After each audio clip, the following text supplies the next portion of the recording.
আল্লাহ তাআলা বলেন, আউযু বিল্লাহি মিনাশ শাইতানির রাজীম, বিসমিল্লাহির রহমানির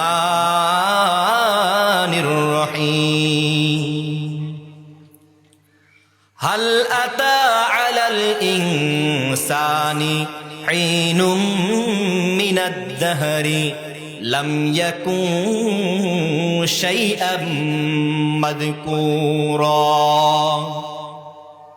আল্লাহ সুবহানাহু ওয়া তাআলা আমাদেরকে জিজ্ঞেস করেন, হাল আতা আলাল ইনসানি হিনুম মিনাদ দাহরি, মানুষের উপর দিয়ে কি এমন একটি কাল, এমন একটি সময় অতিক্রান্ত হয় নাই, লাম ইয়াকুন শাইআম মাযকুরা, যখন মানুষ উল্লেখ করার মতো কোনো বিষয় ছিল না।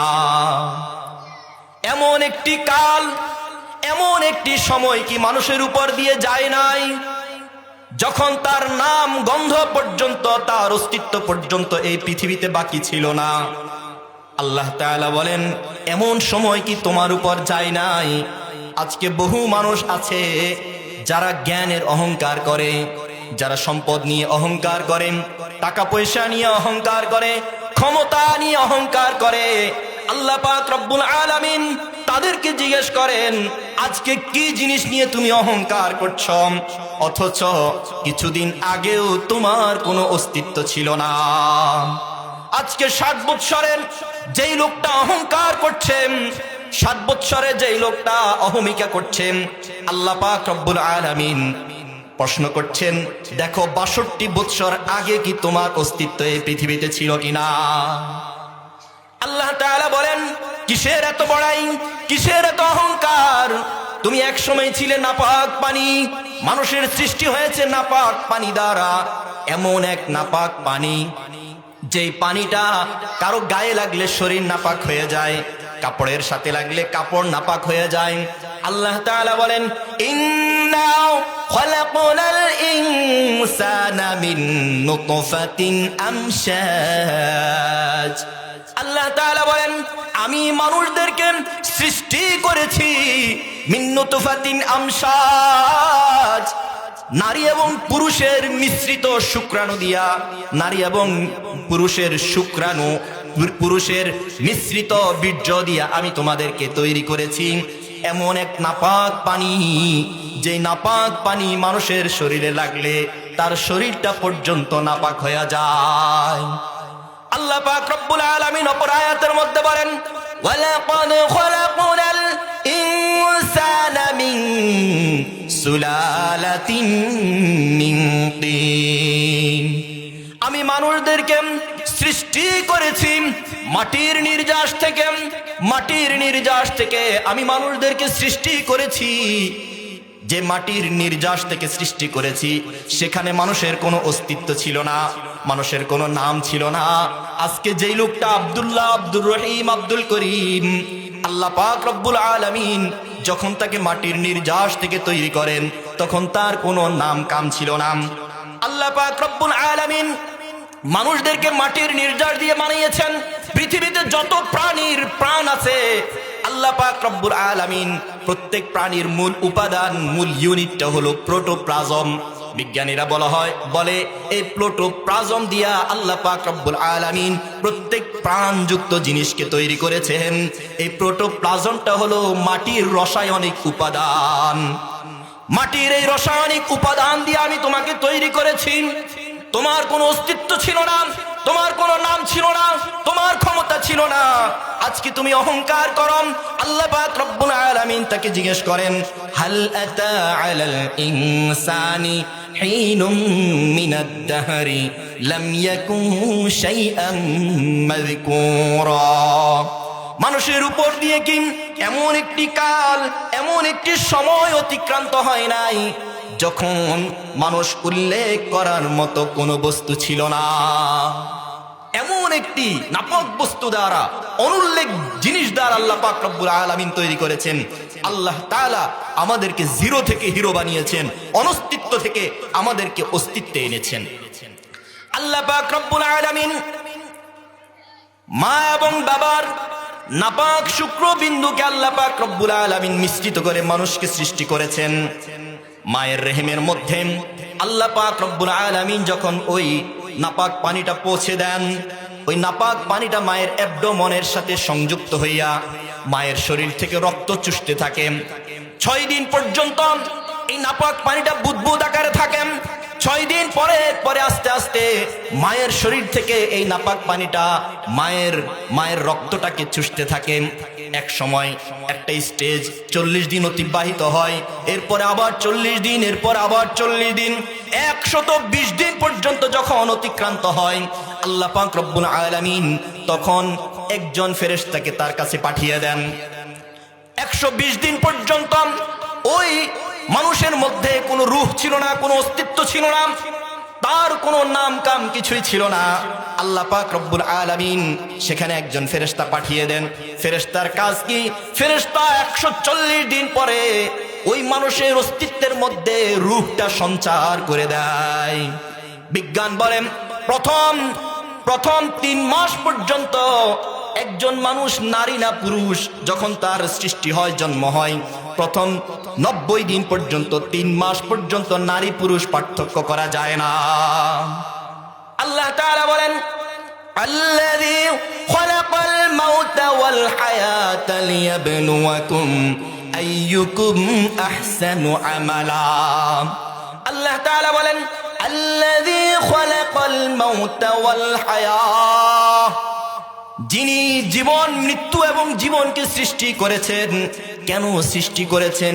লিয়াবলুয়াকুম, তোমাদেরকে পরীক্ষা করার জন্য। আইয়ুকুম আহসানু আমালা, কর্মের দিক থেকে তোমাদের কার কাজ কর্মটা সবচেয়ে সুন্দর। আল্লাহ পাক রব্বুল আলামিন বলছেন, আল্লাযী খালাকাল মাউতা, যিনি প্রথমে মৃত্যু সৃষ্টি করেছেন, এরপরে জীবন সৃষ্টি করেছেন।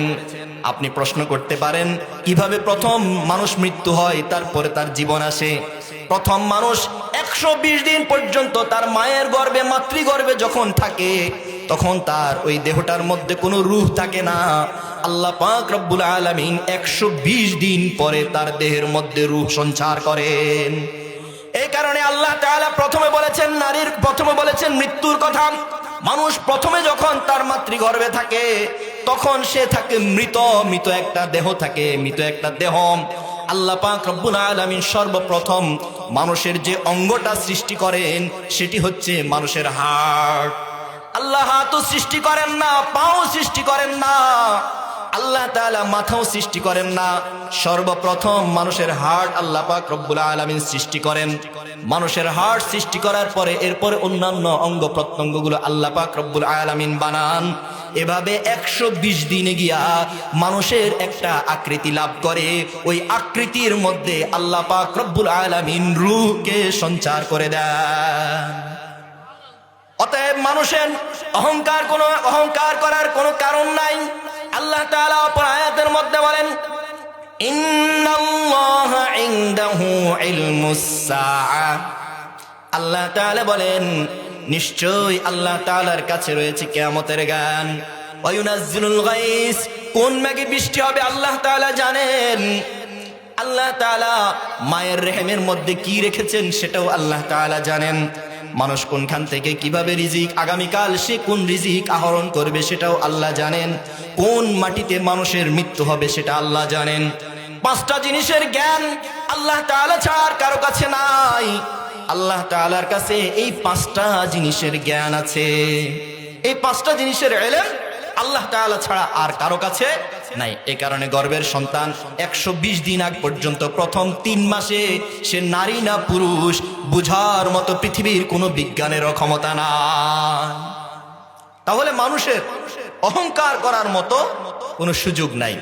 120 দিন পরে আল্লাহ পাক রব্বুল আলামিন মানুষের দেহের মধ্যে রূহ সঞ্চার করেন। রূহ দেন।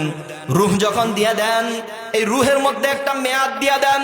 কতদিন পর্যন্ত এই রূহটা এই দেহের মধ্যে থাকবে আল্লাহ পাক রব্বুল আলামিন মেয়াদ দিয়া দেন। মেয়াদ কোনো কোম্পানি তাদের যখন কোনো প্রোডাক্ট, কোনো পণ্য যখন আবিষ্কার করে, তখন তার পণ্যের সাথে একটা ভ্যালিডিটি ডেট, একটা মেয়াদ সে ওই পণ্যের সাথে দিয়ে দেয়। আল্লাহ পাক রব্বুল আলামিন মানুষকে যখন সৃষ্টি করেন, মানুষের দেহের মধ্যে মানুষের রূহের সাথে রূহ যখন সঞ্চার করেন, তখনও আল্লাহ পাক রব্বুল আলামিন একটা মেয়াদ দিয়ে দেন। এই মেয়াদ যেদিন শেষ হয়ে যাবে, সেই দিন তাকে এই পৃথিবী থেকে বিদায় নিয়ে নিতে হবে। এই কারণে মানুষ বলে অকাল মৃত্যু, অমুক ব্যক্তি অকাল মৃত্যুবরণ করেছেন। আর অকাল মৃত্যু বলতে কোনো মৃত্যু নাই, তার মৃত্যু যেই দিন লেখা আছে সেই দিন তার মৃত্যু হবে, এটাই হচ্ছে সঠিক কথা। মৃত্যুর টাইম যখন হয়ে যাবে, মৃত্যু দেখবে না সে কি যুবক নাকি বৃদ্ধ, মৃত্যু দেখবে না সে কি সুস্থ নাকি অসুস্থ, মৃত্যু দেখবে না সে কি নেতা নাকি সে নেত্রী, মৃত্যু এত কিছু দেখবে না। মৃত্যু দেখবেন তার নির্দিষ্ট টাইম আর তার নির্দিষ্ট সময় যখন চলে আসবে, মৃত্যু বিন্দু মাত্রেও কালক্ষেপণ করবে না, সাথে সাথে মৃত্যু তার চলে আসবে, মালাকুল মউত তার দুয়ারে এসে হাজির হয়ে যাবে। আল্লাহ পাক রব্বুল আলামিন মানুষের দেহের মধ্যে যখন রূহ সঞ্চার করেন, তখন কলমকে বলেন, ও কলম লেখো, তিনটা জিনিস লেখো। প্রথম জিনিস হলো তার জীবন কাল, কতদিন পর্যন্ত সে এই পৃথিবীর মধ্যে সে জীবিত থাকবে, তার জীবন কাল লেখো, অর্থাৎ তার মৃত্যুর সময়টা লিখে রাখো, তার এই জীবনের মেয়াদটা তুমি লিখে রাখো। তার রিজিক, দ্বিতীয় নম্বর হচ্ছে তার রিজিক এবং জীবিকা, সে এই যতদিন পর্যন্ত বাঁচবে সে কোথায় থেকে কি কি আহরণ করবে, কি কি খাবার খাবে, সব কিছু লিখতে থাকো। আল্লাহ কলমকে বলবেন, ও কলম লেখো, আমার এই বান্দা দুনিয়াতে যে থাকবে তার ভাগ্যটা লেখো, ভালো মন্দ সবকিছু লিখে রাখো। দুনিয়াতে তার ভালো ভাগ্য এবং মন্দ ভাগ্য, তার তাকদীরটা তুমি লিখে রাখো। এজন্য ভাইরা আমার, হায়াত এটা নির্ধারিত হায়াত নিয়ে আমরা দুনিয়াতে আসি। আল্লাহ পাক রব্বুল আলামিন এই জন্য জানায়া দেন, ফাইদা জাআ আজালুহুম লা ইস্তাখিরুনা সাআতুন ওয়ালা ইস্তাকদিমুন। যখন কারণ মৃত্যুর টাইম, মৃত্যুর সময় চলে আসবে, লা ইস্তাখিরুনা সাআতুন ওয়ালা ইস্তাকদিমুন, তখন তার জন্য বিন্দু মাত্র কালক্ষেপণ করা হবে না। মৃত্যু তার জন্য মোটেও অপেক্ষা করবে না, মৃত্যু তার জন্য মোটেও ওয়েট করবে না। মৃত্যু দেখবে না তার ব্যবসাটা এখনো পর্যন্ত তার বয়সটা কতটুকু হয়েছে, মৃত্যু দেখবে না তার চাকরির মেয়াদটা এখনো বাকি আছে কিনা, মৃত্যু দেখবে না তার স্ত্রীর কোলে অবুঝ এক সন্তান রয়েছে, তার দেখাশোনা কে করবে, মৃত্যু এগুলো দেখবে না। এত কিছু দেখার মৃত্যুর টাইম নাই। মৃত্যু যখন সময় হবে, মৃত্যুর টাইম হইলে মৃত্যু আমাদের দুয়ারে এসে হাজির হয়ে যাবে। এই জন্য কবি অত্যন্ত চমৎকার ভাবে বলে, मौत जिस दिन आ गई मुर्दा की हालत, मौत जिस दिन आ गई दुनिया की दौलत क्या हुई, रूह तन से उड़ गई मुर्दा की हालत क्या हुई। मौत जिस दिन आ गई दुनिया की दौलत क्या हुई, रूह तन से उड़ गई मुर्दा की हालत क्या हुई। जब मलाकुल मौत आएंगे तुम्हारे सामने, फिर तुम्हें फुर्सत न मिलेंगे लब हिलाने के लिए, फिर तुम्हें फुर्सत न मिलेंगे लब हिलाने के लिए। बाप भाई माँ बहन पर जन बजन और यादगार, आशिक माशूक नौकर बंदाए खिदमत गुजार, काम आने का नहीं हर, काम आने का नहीं हर एक जुदा हो जाएगा, बल्कि एक उज़्व दुश्मन जानकार हो जाएगा, बल्कि एक उज़्व दुश्मन जानकार हो जाएगा।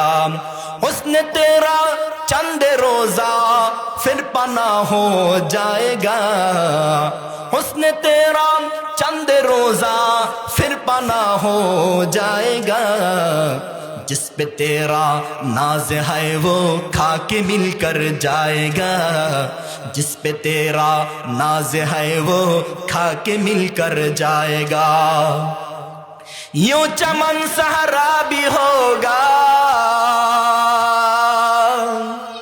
यूं चमन सहरा भी होगा, ये खबर बुलबुल को दो ताकि अपनी जिंदगी को सोच कर कुर्बान करे, ताकि अपनी जिंदगी को सोच कर कुर्बान करे। मौत जिस दिन आ गई दुनिया की दौलत क्या हुई, रूह तन से उड़ गई मुर्दा की हालत क्या हुई। जब मलाकुल मौत आएंगे तुम्हारे सामने, फिर तुम्हें फुर्सत न मिलेंगे लब हिलाने के लिए। ভাইরা আমার, মৃত্যু যেদিন আমাদের কাছে চলে আসবে, মৃত্যু কথা বলার পর্যন্ত সুযোগ দিবে না, ঠোঁটটা নাড়া পর্যন্ত সুযোগ দিবে না। মৃত্যু চলে আসলে আপনি কত কানি জমির মালিক, মৃত্যু তা দেখবে না। মৃত্যু দেখবে না আপনি কোন মন্ত্রণালয়ের মন্ত্রী, মৃত্যু তা দেখবে না। মৃত্যু দেখবে না আপনি কি আমির নাকি ফকির। তার টাইম যখন, সময় যখন হবে, মৃত্যু আপনার দুয়ারে এসে মালাকুল মউত চলে আসবে। এই জন্যে ভাইয়ারা আমার, মৃত্যুর জন্যে আমাদেরকে সদা প্রস্তুত থাকতে হবে, কিন্তু কার মৃত্যু কখন হবে এটা কারো জানা নাই। কার মৃত্যু কখন হবে, কিভাবে হবে সেটা আমরা জানি না। যখন মৃত্যু, যখন আমাদের দেহের মধ্যে রূহটাকে সঞ্চার করে দেওয়া হলো, আল্লাহ পাক রব্বুল আলামিন তখন এই রূহটার একটা মেয়াদ দিয়ে দিয়েছেন। দীর্ঘদিন পর্যন্ত এই রূহের সাথে দেহের একটা সম্পর্ক তৈরি হয়ে গেছে। দীর্ঘদিন পর্যন্ত এই রূহের মধ্যে, দেহের মধ্যে রূহটা যখন ছিল, দেহ এবং রূহের মধ্যে এক ধরনের বন্ধুত্ব তৈরি হয়ে গেছে। এই জন্য মৃত্যুর সময় যখন আসে, তখন রূহটা যখন মালাকুল মউত নিয়ে যেতে চায়, রূহটা ওই দেহ থেকে বের হতে চায় না, কারণ ওই দেহের সাথে তার এক ধরনের বন্ধুত্ব এবং সম্পর্ক তৈরি হয়ে গেছে। ভাইরা আমার, মনে করেন দুই জেলার দুইজন মানুষ এক জায়গায় যখন চাকরির সুবাদে থাকে, থাকার পরে কিছুদিন থাকার পরে, দীর্ঘকাল পর্যন্ত যখন থাকে, এরপরে যখন একজন থেকে একজন বিচ্ছিন্ন হয়, বিদায় নাই, তখন তাদের মধ্যে এক ধরনের মায়া আর ভালোবাসা তৈরি হয়ে যায়। একজন থেকে একজন বিচ্ছিন্ন হতে মায়া লাগে, মায়া লাগে। ভাইয়েরা আমার, মৃত্যু যখন, রূহ যখন আমাদের শরীরের মধ্যে, আমাদের দেহের মধ্যে সঞ্চার করে দেওয়া হলো, তখনও আমাদের দেহের সাথে এই রূহের একটা সম্পর্ক হয়ে গেছে। এখন আর রূহটা এই দেহ থেকে যেতে চায় না, দেহ চায় না রূহ চলে যাক, রূহ চায় না এই দেহ থেকে আমি বিদায় নিয়ে নিই। কিন্তু আমি চাই বা না চাই, ইচ্ছা করি বা না করি, একদিন আমার এই দেহ থেকে আমার রূহ পাখিটাকে, প্রাণ পাখিটা বিদায় নিয়ে যেতে হবে। পৃথিবীর কোনো শক্তি নাই, পৃথিবীর কোনো ক্ষমতা নাই আমার এই দেহ পিঞ্জিরের মধ্যে আমার রূহটাকে আটকে রাখবে। যত কৃত্রিম ধরনের যন্ত্র আর মেশিন আবিষ্কার করুক, এই রূহটাকে ধরে রাখা সম্ভব নয়। মৃত্যু একদিন বরণ করতে হবে, কিন্তু কার মৃত্যুটা কিভাবে হবে, কোথায় হবে সেটা জানা নাই।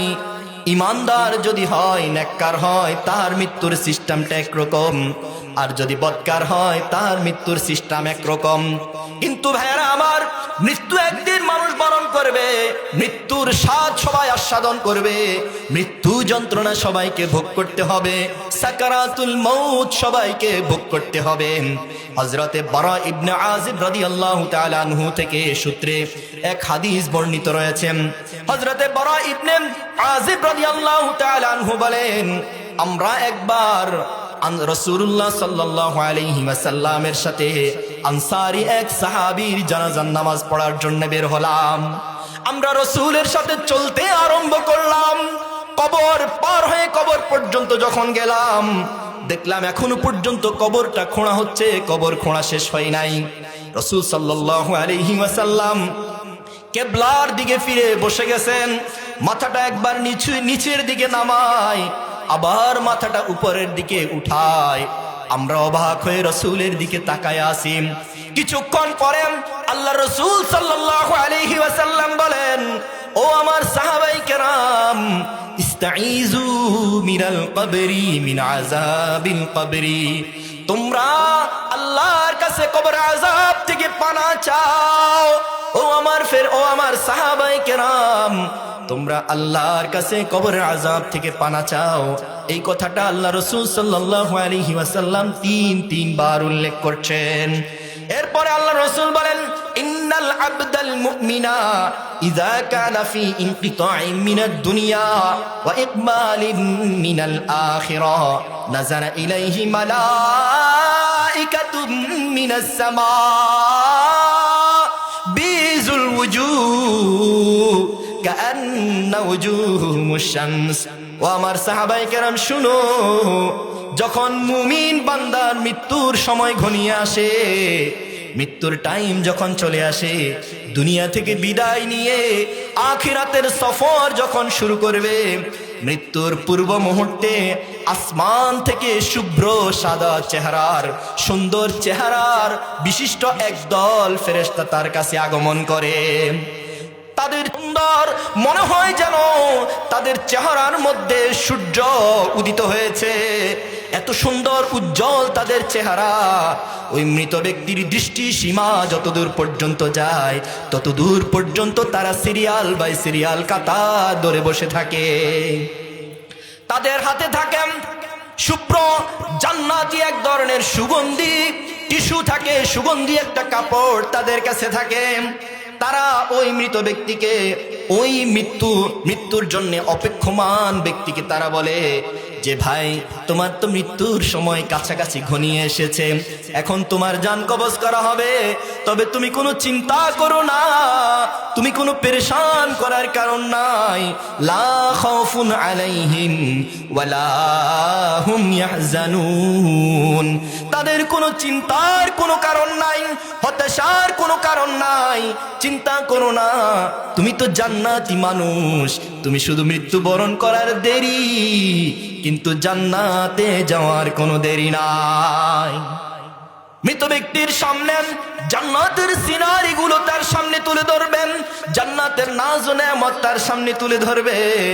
এই মুহূর্তে যখন তার জানটা কবজ করবে, সাকারাতুল মউত সবার জন্য হয়, কিন্তু ঈমানদার সাকারাতুল মউত, মৃত্যু যন্ত্রণাটা সে অনুভব করতে পারে না। মৃত্যু যন্ত্রণা সবার হয়, নেককারেরও হয়, বদকারেরও হয়, কিন্তু নেককার ব্যক্তি মৃত্যু যন্ত্রণা সে বুঝতে পারে না, অনুভব করতে পারে না। ভাইরা আমার, বুঝার জন্য বলি, বর্তমান আধুনিক যুগে মানুষদেরকে যখন অপারেশন করা হয়, তার কোনো অঙ্গ অপারেশন করা হয়, এক সময় তাকে পুরোপুরি সেন্সলেস করা হতো, অজ্ঞান করা হতো, কিন্তু বর্তমানে অ্যানেস্থেসিয়া দিয়ে দেয়, তার যে অঙ্গটা রয়েছে সে অঙ্গ শুধুমাত্র অবশ হয়ে যায়, পুরোপুরি কেটে দেয়, হাড্ডিটা জোড়া লাগায়া দেয়। সে দেখছেন তার একটা অঙ্গ কেটে ফেলছেন, ওপেন হার্ট সার্জারি করছে, তার পুরো সিনাটা কেটে ফেলা হচ্ছে, সে দেখছে, কিন্তু ব্যথাটা অনুভব করতে পারছে না। ঠিক তেমনি ভাবে এক সময় আমাদের যারা ছোট ছিল, আমাদের যখন প্রজন্ম ছিল, সেই প্রজন্মে এক সময় মুসলমানি ডাক্তার দিয়ে করতো না, ওস্তা মুসলমানি করতো, কি বলেন ঠিক কিনা? ওস্তা যে গ্রাম দিয়ে যেত, সেই গ্রামে যত আকাটা পোলা ছিল সবগুলার আগা কিন্তু কাটা হয়ে যেত, কি বলেন ঠিক কিনা? ওস্তাকে দেখলে পোলাপাইন দৌড় দিয়ে কোথায় পালাইবে সেটা চিন্তা করত। ওস্তা যখন যার মুসলমানি করবে, তখন তাকে বসাইয়া, তারা অনেক রসিক মানুষ, অনেক সুন্দর সুন্দর কথা বলতো, তাকে যখন মুসলমানি করাবেন, তখন তাকে অনেক রসিক কথা বলে, অনেক সুন্দর সুন্দর কথা বলেন।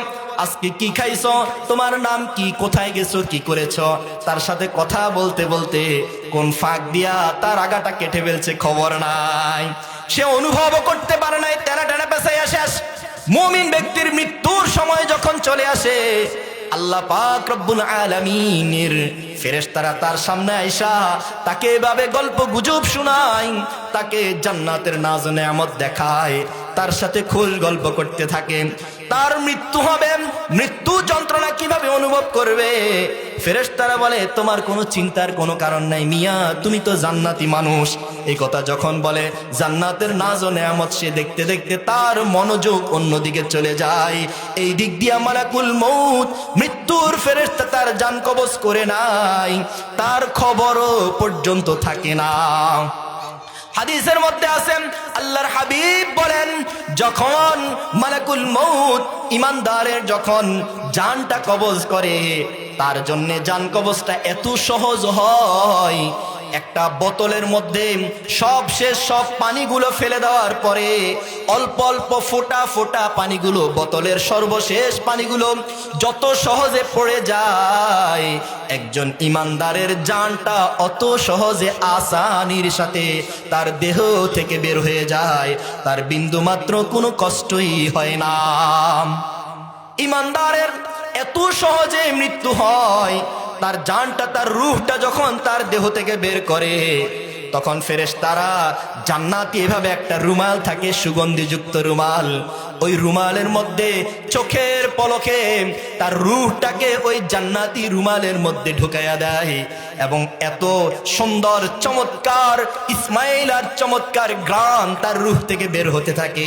সবাই বলে আমাকে একটু দাও, আমি এই রূহটা দেখি কত চমৎকার ঘ্রাণ বের হচ্ছে।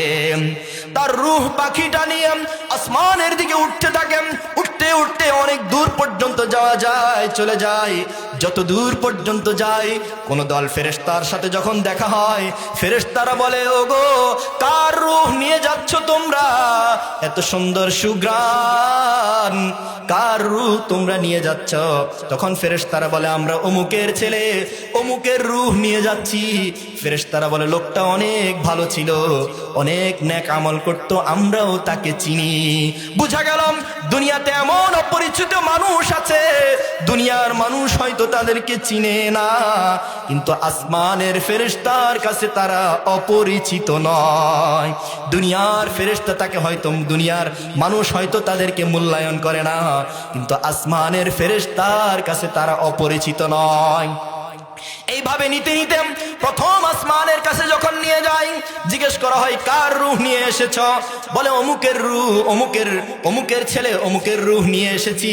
তার সুন্দর একটি নাম উচ্চারণ করে, যেই নাম, যে সুন্দর নামে তাকে দুনিয়াতে ডাকা হতো। আসমানের ফেরেশতারাও বলে নিয়ে আসো নিয়ে আসো, এই লোকটা তো অনেক ভালো মানুষ। এভাবে নিতে নিতে একবার অনেক উপর পর্যন্ত নিয়ে যায়। আল্লাহ পাক রব্বুল আলামিন তখন ফেরেশতাদেরকে ডাক দিয়ে বলেন আমার বান্দা অনেক ভালো মানুষ, উকতুবু কিতাবা আবদি ফি ইল্লিন, আমার বান্দার আমল নামাটা জান্নাতের মধ্যে লিখে দাও, জান্নাতীদের নামে, জান্নাতীদের মধ্যে সিরিয়ালের মধ্যে আমার বান্দার নামটা তোমরা লিখে দাও। এরপরে আল্লাহ পাক রব্বুল আলামিন বলেন যাও তার রূহটা তার দেহের মধ্যে স্থাপন করে দাও। তার রূহটা তখন তার দেহের মধ্যে স্থাপন করে দেয়। এমন সময় দুইজন ফেরেশতা আসে, দুইজন ফেরেশতা এসে তাকে শোয়া থেকে এভাবে বসায়া দেয়, পিছনে হাত দিয়ে এভাবে বসায়া দেয়, বসে তার সাথে খোশ গল্প করে, তাকে তিনটা প্রশ্ন করে। কয়টা প্রশ্ন জোরে বলেন? তিনটা প্রশ্ন করেন। প্রথম প্রশ্ন মার রব্বুকা, ও বান্দা বলো তোমার রব কে, তুমি দুনিয়াতে কার গোলামি করতে? তখন সে খুব চমৎকার ভাবে জবাব দেয় রব্বি আল্লাহ, আমার রব হচ্ছেন আল্লাহ। এরপরে দ্বিতীয় প্রশ্ন ওমা দীনুকা, তোমার দিন কি, তুমি দুনিয়াতে কোন আদর্শ লালন করতেন, তুমি দুনিয়াতে কোন আদর্শ নিয়ে চলতে, তুমি দুনিয়াতে কোন দিনকে অনুসরণ করতে, কোন মতাদর্শকে অনুসরণ করতে? তুমি কি ইহুদি খ্রিস্টানদের পশ্চাত্যের মতাদর্শগুলো অনুসরণ করতে, নাস্তিক মুরতাদদের মতাদর্শ অনুসরণ করতে, নাকি তুমি ইসলামের উপর ছিলে? তাকে প্রশ্ন করবে ওয়ামা দীনুকা, তোমার দিন কি? সে নির্দ্বিধায় নির্ভয়ে সে উত্তর দিবে দীনি আল ইসলাম, আমার দিন হচ্ছে ইসলাম। এরপরে মুহাম্মদুর রাসূলুল্লাহ সাল্লাল্লাহু আলাইহি ওয়াসাল্লামের একটা পিকচার, একটা ছবি তার সামনে নিয়ে আসবে, বলবে ওয়ামান হাদার রাজুল আল্লাযী বুইসা ফীকুম, এই লোকটাকে চিনো নাকি?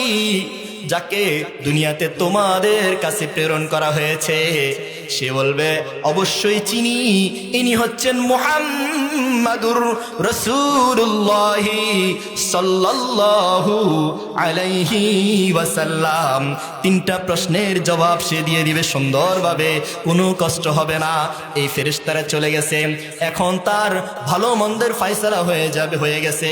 আল্লাহ পাক রব্বুল আলামিন এমন সময় দেখবে, সে দেখবেন তার কাছে শুভ্র সুন্দর চেহারার এক যুবক তার দিকে এগিয়ে আসছে।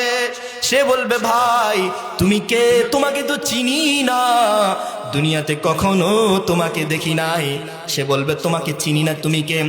সে বলবে ভাই তুমি আমাকে চিনো না বুঝি? চিনবে না, আমি দুনিয়াতে তোমার নেক আমল, আমি দুনিয়াতে তোমার নামাজ, আমি দুনিয়াতে তোমার রোজা, আমি দুনিয়াতে তোমার দান সদকা, আমি দুনিয়াতে তোমার হজ, আমি দুনিয়াতে তোমার যাকাত, দুনিয়াতে যেই নেক আমল তুমি করেছো আল্লাহ পাক রব্বুল আলামিন ওই নেক আমলকে সুন্দর সুদর্শন যুবকের আকারে তার সাথে দিয়ে দিবে, যাতে করে কবরের জিন্দেগিতে সে বিন্দু মাত্র ভয় না পায়। সে বলবে লা খাউফুন আলাইহিম ওয়ালা হুম ইয়াহজানুন। বন্ধু তুমি দুনিয়াতে কত কষ্ট ক্লেশ করে নামাজ পড়েছো, গভীর রজনীতে সবাই যখন ঘুমে, শেষ রাত্রে উঠে ঠান্ডা পানি দিয়ে ওযু করে তাহাজ্জুদের নামাজ পড়েছো, কষ্ট করে ফজরের জামাতে এসে ফজরের নামাজটা তুমি পড়েছো, 5 ওয়াক্ত নামাজ তুমি জামাতের সহিত আদায় করেছো, দাঁড়িয়ে রেখেছো যুবক, তুমি তো নেক আমল দুনিয়াতে করেছো, আমি হলাম দুনিয়াতে তোমার নেক আমল। শুনে রাখো যুবক, আমি ততক্ষণ পর্যন্ত তোমার সঙ্গ ছাড়বো না যতক্ষণ পর্যন্ত না আমি তোমাকে জান্নাতে প্রবেশ করাইয়া দিই। বলেন সুবহানাল্লাহ। এভাবে ওই নেক বান্দা তার নেক আমলটা একটা যুবকের আকারে তার সাথে থাকবেন, এভাবে তাকে জান্নাতে পৌঁছানো পর্যন্ত তার সফর সঙ্গী হবে, তার কোনো ভয় থাকবে না, তার কোনো চিন্তা থাকবে না। আল্লাহ পাক রব্বুল আল্লাহ রাসূল সাল্লাল্লাহু আলাইহি ওয়াসাল্লাম বলেন আল কবরু রাউযাতুম মির রিয়াজিল জান্নাহ। কবর হলো জান্নাতের বাগানের মধ্য থেকে একটি বাগান, কবরটা হলো জান্নাতের একটি বাগান। ওই ইমানদার বান্দা যখন যখন প্রশ্নগুলোতে সে পাশ করবে, আল্লাহ পাক রব্বুল আলামিন তখন তাকে বলবেন আফরিশুহু মিনাল জান্নাহ। আমার বান্দা আমার সকল পরীক্ষায় পাশ করেছেন, আমার বান্দার জন্য জান্নাত থেকে জান্নাতি বিছানা নিয়ে আসো। ওয়ালবিসুহু মিনাল জান্নাহ, জান্নাত থেকে তার জন্য স্পেশাল পোশাক নিয়ে আসো। ওয়াফতাহু লাহু বাবান ইলাল জান্নাহ, তার জন্য জান্নাতের দিকে একটি দরওয়াজা খুলে দাও। এরপর সে কবরে যতদিন পর্যন্ত থাকবে জান্নাতের নাজ নেয়ামত আর সুগ্রাণ গুলো সে ভোগ করতে থাকবেন। সে ভাববেন এটাই বুঝি জান্নাত, এত সুন্দর, এত নাজ নেয়ামত, এত শান্তির জায়গা, এটাই বুঝি সে জান্নাত মনে করবে। ফেরেশতারা বলবে বন্ধু এটা জান্নাত নয়, এটা হলো কবর, এটা হলো জান্নাতের একটা স্যাম্পল তোমাকে দেওয়া হয়েছে। জান্নাত তো সুবিশাল নাজ নেয়ামত, সেটা তোমার জন্য বরাদ্দ আল্লাহ পাক রব্বুল আলামিন করে রেখেছেন। হাদিসের মধ্যে আছে এরপর আল্লাহ পাক রব্বুল আলামিন যখন কোন কাফের বেঈমানের জান কবজ করার মৃত্যুর সময় ঘনিয়ে আসবে, আল্লাহ পাক রব্বুল আলামিন বলেন যখন কাফেরের মৃত্যুর ক্ষণ ঘনিয়ে আসবে, কালো কুৎসিত চেহারা বিশিষ্ট, অদ্ভুত চেহারা বিশিষ্ট কিছু ফেরেশতা তার সামনে আসবেন, যাদেরকে দেখলেই তো জানটা বেরিয়ে যাওয়ার উপক্রম। ওই ফেরেশতা তার সামনে বসে তার রূহটা, তার জান কবজটা বের করা, জানটা তার শরীর থেকে বের করার জন্য চেষ্টা করবে। তার হাতে থাকবে এক ধরনের সালার বস্তা, সালার বস্তা।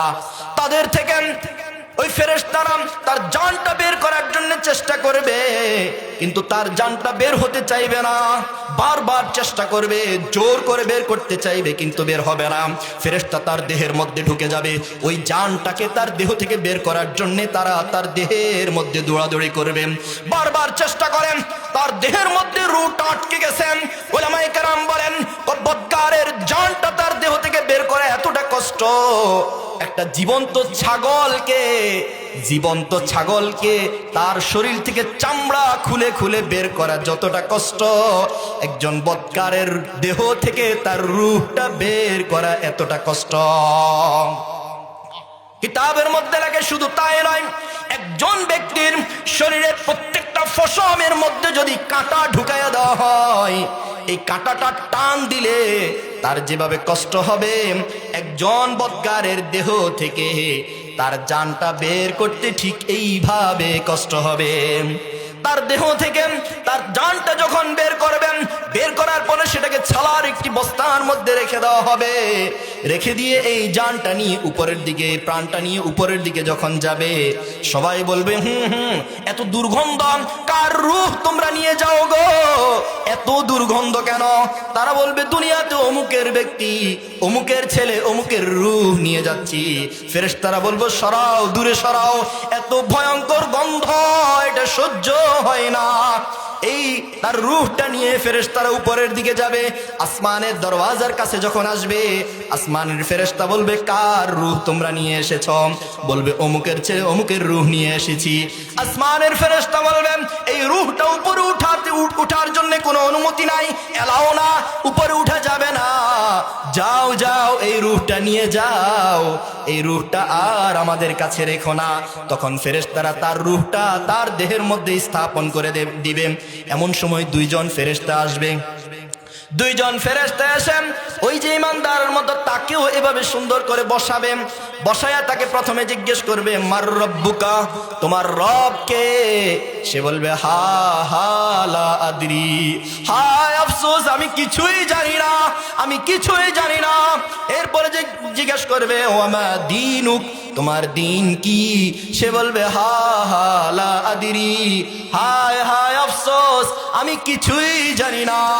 এরপরে তাকে আবার মুহাম্মাদুর রাসূলুল্লাহ সাল্লাল্লাহু আলাইহি ওয়াসাল্লামের চেহারাটা তার সামনে ধরে বলবে, ওমান হাজার রাজুল আল্লাযী বুইসা ফীকুম, এই লোকটাকে যাকে তোমাদের কাছে প্রেরণ করা হয়েছে চিনোনি? সে বলবে, হা হা লা আদরি, না না না, আমি একেও চিনি না। আল্লাহ পাক রব্বুল আলামিন তখন বলবেন, আন কাযাবা, এই লোকটা মিথ্যা বলছেন, ফাফরিশু লাহু মিনান নার, জান্নাত থেকে জাহান্নাম থেকে তার জন্য বিছানা নিয়ে এসো, ওফতাহু লাহু বাবান ইলান নার, এবং জাহান্নাম থেকে জাহান্নামের দিকে তার জন্য একটি দরওয়াজা খুলে দাও। জাহান্নামের লু, হাওয়া আর আযাব তার কবরের দিকে আসতে থাকবে। সে মনে করবে, বুঝি আমি জাহান্নামে ঢুকে গেছি। সে বলবে, হায় কত ভয়ঙ্কর আমার শাস্তি। এমন সময় তার দিকে কুৎসিত কালো চেহারা, ভয়ঙ্কর চেহারার একজন লোক তার দিকে এগিয়ে আসবে। সে বলবে, ভাই রে, আমি এত মুসিবতের মধ্যে আছি, তুমি আবার কে? বলবে, আমাকে চিনতে পারো নাই? আমি হলাম দুনিয়াতে তোমার সুদ, দুনিয়াতে তোমার ঘুষ, দুনিয়াতে তোমার জুলুম, দুনিয়ায় যে নামাজ পড়ো নাই, ফজর না পড়া যে ঘুমাইয়াছিলা, আমি হলাম তোমার সেই আমল, আমি হলাম তোমার বদ আমল। সে আফসোস করতে থাকবেন। এমন সময় ওই লোকটা বলবে, আফসোস করে কোনো লাভ নাই, শুনে রাখো, আমি তোমার ততক্ষণ পর্যন্ত তোমার সঙ্গ ছাড়বো না, যতক্ষণ পর্যন্ত না আমি তোমাকে জাহান্নামে প্রবেশ করাইতে পারি। নাউজুবিল্লাহ বলেন জোরে। এভাবে বদকারের রূহটা কবজ করা হবে। বদকারের রূহটা কবজ করার, বদকারকে এভাবে কবরের মধ্যে রাখা হবে। কবরের অবস্থা তার অত্যন্ত ভয়াবহ, প্রশ্নের উত্তর দিতে পারবে না। ভয়ঙ্কর একজন লোক কিয়ামত পর্যন্ত তার সাথে এভাবে দিন যাপন করবে। কতটা ভয়ঙ্কর অবস্থা, কতটা কঠিন অবস্থা। মনে করেন আপনি ফেনী থেকে যাবেন কক্সবাজার, আপনার পাশের সিটে একজন লোক বসলো, কুৎসিত কালো চেহারা, মনে হয় যেন 1 বছরও গোসল করে নাই, গায়ের থেকে দুর্গন্ধ, পচা দুর্গন্ধ, দেখতে কেমন অদ্ভুত অদ্ভুত লাগে। আপনি বলেন তো দেখি, 1 ঘন্টার সফর, 2 ঘন্টার সফর, আপনার কাছে মনে হবে যেন 1000 বছরের মতো। কবরের জগতে এভাবে একজন ভয়ঙ্কর ফেরেশতা তার সঙ্গে থাকবে, যতক্ষণ না তাকে জাহান্নামে প্রবেশ করাবে ততক্ষণ পর্যন্ত তার সঙ্গ ছাড়বে না। কবরের এই জগৎটাকে বলা হয় আলমে বরজক। কবরের জগৎটাকে বলা হয় আলমে বরজক। সর্বশেষ যেই লোকটাকে কবরের মধ্যে রাখা হবে, আলমে বরজকে রাখা হবে, সে ওই কবরের মধ্যে থাকবে 40,000 বৎসর পর্যন্ত। কত বছর থাকবে বলেন? এরপরে সিংহায় ফুৎকার দেওয়া হবে, সিংহায় ফুৎকারের মাধ্যমে পৃথিবীকে ধ্বংস করে দেওয়া হবে। এক এক লোক করে পৃথিবী থেকে সবাই চলে যাবে, বিদায় নিবে। এমনকি মালাকুল মৌতেরও বেঁচে থাকার সুযোগ নাই, মালাকুল মৌতেরও মৃত্যুবরণ হয়ে যাবে। সিংহায় ফুৎকার দিবেন, সিংহায় ফুৎকার দেওয়ার পরে পুরো পৃথিবী ধ্বংস হয়ে যাবে। আল্লাহ পাক রব্বুল আলামিন জানায়া দেন, ওয়ানুফিখা ফিস-সূর, সেই দিন সিংহায় ফুৎকার দেওয়া হবে। ফাসঈকা মান ফিস সামাওয়াতি ওয়া মান ফিল আরদি, আসমান এবং জমিনের মধ্যে যা কিছু আছে সব কিছু বেহুশ হয়ে যাবে, হার্ট অ্যাটাক করার মতো অবস্থা হয়ে যাবে। ইল্লা মান শাআল্লাহ, তবে আল্লাহ যাকে চাইবেন সে ছাড়া বাকি সবাই বেহুশ হয়ে যাবে। সুম্মা নুফিকা ফীহি উখরা, এরপর দ্বিতীয়বার আবারও সিংহায় ফুৎকার দেওয়া হবে। ফাইযা হুম কিয়ামুন ইয়ানজুরুন, এরপরে সবাই দাঁড়ায়া তাকায়া থাকবে। কিয়ামতের ময়দান কায়েম হয়ে যাবে। কিয়ামতের ময়দানে সবাই সিংহায় যখন দ্বিতীয়বার ফুৎকার দেওয়া হবে, সিংহায় দ্বিতীয়বার যখন ফুৎকার দেওয়া হবে তখন মানুষ বিবস্ত্র হয়ে উঠবে। আমাদের আয়েশা সিদ্দিকা রাদিয়াল্লাহু তাআলা আনহা বলেন, ইয়া রাসূলুল্লাহ, সেই দিন যখন সবাই বিবস্ত্র হবে একজন আরেকজনের দিকে তাকাবে না। আল্লাহ রাসূল বলেন, ও আয়েশা শুনে রাখো, একজন আরেকজনের দিকে তাকাবে কি, সেই দিন তার তো নিজেরই খবর থাকবে না, উপরে কি আছে তার নিজেকে নিয়ে সে এত পেরেশানি থাকবে, তার শরীরে কাপড় আছে না নাই সেটা পর্যন্ত খবর থাকবে না। এরপরে হাসরের মাঠ কায়েম হয়ে যাবে।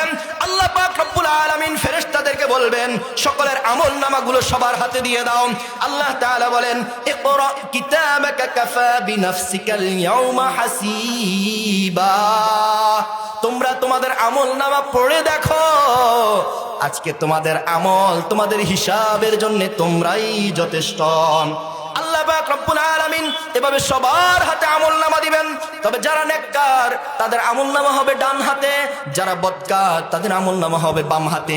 আল্লাহ তাআলা বলেন, ফাআম্মা মান উতিয়া কিতাবাহু বিয়ামিনিহি ফায়াকুলু হাউম ইকরাউ কিতাবিয়া।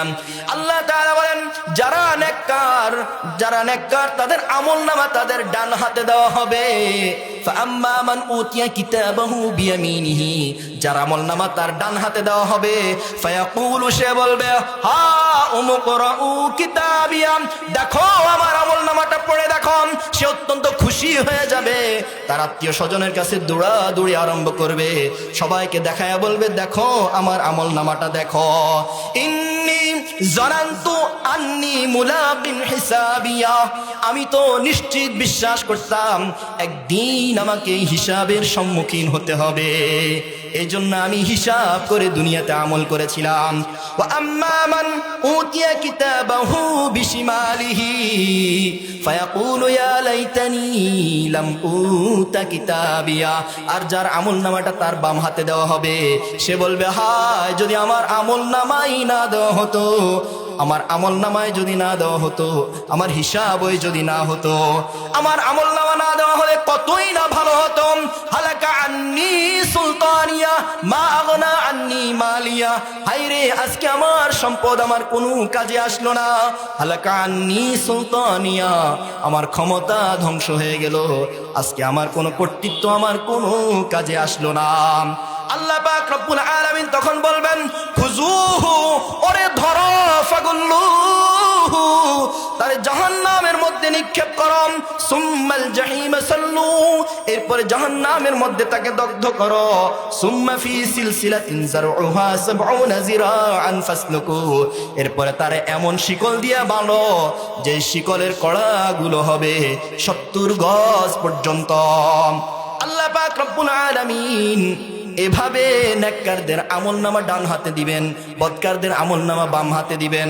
নেককারদের আমলনামাটা সামনে দিয়ে পাবে, আর বদকারদের আমলনামাটা তাদের হাতকে তাদের পিঠে দিয়ে এভাবে ঢুকায়া পিছন দিয়ে নিবেন। যার আমলনামা ডান হাতে দেওয়া হবে সে মনে করবে আমার ভাগ্য কত ভালো, আমি নিশ্চিত জান্নাতে চলে যাব। আর যার আমলনামাটা বাম হাতে দেওয়া হবে সে আফসোস করতে থাকবে আর বলতে থাকবে, হায়রে যদি এই ফলাফলের রেজাল্টটা না দিত কত ভালো হতো। দেখবেন আমাদের এলাকার মধ্যে, আমাদের সমাজের মধ্যে যে ছেলেটা পড়ালেখা করে না, ফলাফলের দিন সে মনে করে হায়রে যদি ফলাফল না দিত কতই না ভালো হতো, আজকের এই ফলাফলটা আমার লাঞ্ছনার অপমানের কারণ হয়ে গেছে। এই জন্য ভাইয়ারা আমার, ওই দুনিয়াতে পরকালে আল্লাহ পাক রব্বুল আলামিনের কাছে আমরা যদি ডান হাতে আমলনামা চাই, তাহলে আমাদেরকে দুনিয়াতে হিসাব নেক আমল করার প্রতি উদ্বুদ্ধ হতে হবে, নামাজটা ঠিক মতো পড়তে হবে, আল্লাহর হুকুম আর বিধিবিধান পালন করে চলতে হবে, আল্লাহর নিষিদ্ধ কাজ থেকে অবাধ্য কাজ থেকে আমাদেরকে দূরে থাকতে হবে। জান্নাতি যখন জান্নাতে চলে যাবেন তখন সে তার আত্মীয় স্বজন বন্ধু বান্ধবদেরকে খোঁজ করতে থাকবেন। সে বলবে আমার অমুক অমুক আত্মীয় স্বজন অমুক অমুক বন্ধুকে আজকে দেখি না, তারা কোথায়, তাদের সাথে একটু কথা বলতে চাই। তখন ফেরেশতারা বলবে তোমার বন্ধু তো জান্নাতে নাই। বলবে কোথায় আছে? বললো জাহান্নামে আছে। আল্লাহ পাক রব্বুল আলামিন একটা বিশেষ পর্দার মাধ্যমে, এলইডি পর্দার মাধ্যমে আল্লাহ পাক রব্বুল আলামিন প্রজেক্টরের মাধ্যমে তার বন্ধুকে জাহান্নামে অবস্থিত তার বন্ধুকে দেখায়া দিবে। সে তার বন্ধু আর আত্মীয় স্বজনকে সে চিনে ফেলবে, অমুক অমুক আমার আত্মীয় স্বজন, অমুক অমুক আমার বন্ধু। তখন সে আবদার করবে আমি তার সাথে একটু কথা বলতে চাই। আল্লাহ পাক রব্বুল আলামিন ভিডিও কলের মাধ্যমে কথা বলার ব্যবস্থা করে দিবেন। তখন সে তার বন্ধুকে জিজ্ঞেস করবে বন্ধু দুনিয়াতে একসাথে চলেছি, একসাথে চলাফেরা করলাম, আজকে আমি জান্নাতি, তুমি কেন জাহান্নামী? তখন তাকে জিজ্ঞেস করবেন মা সালাকাকুম ফি সাকর, কোন সে জিনিস কিসে তোমাকে জাহান্নামের মধ্যে নিক্ষিপ্ত করেছে, কোন জিনিসের কারণে তুমি জাহান্নামী হয়েছো? তখন সে বলবে ক্বালু লাম নাকু মিনাল মুসাল্লিন, বন্ধুরা আমি দুনিয়াতে যদিও ভালো মানুষ ছিলাম কিন্তু আমি নামাজ পড়তাম না, নামাজি ছিলাম না। ফজর পড়লে জোহর নাই, জোহর পড়লে আসর নাই, শুক্রবারে জুমা পড়ার পরে পরবর্তী শুক্রবার পর্যন্ত নামাজের খবর নাই।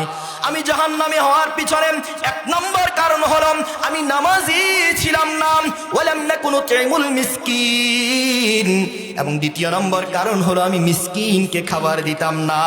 ও কুন্না নাখুযু মাআল খাইজিন, তৃতীয় নম্বর হলো সমালোচনাকারীদের সাথে বসে বসে সমালোচনা করতাম। ও কুন্না নুকাযযিবু বিয়াউমিদ্দিন, চতুর্থ নম্বর হলো আমি পরকালকে আমি অবিশ্বাস করতাম। ফামা তানফাউহুম শাফাআতুশ শাফিঈন, আজকে কোনো সুপারিশকারীর সুপারিশ কাজে আসবে না।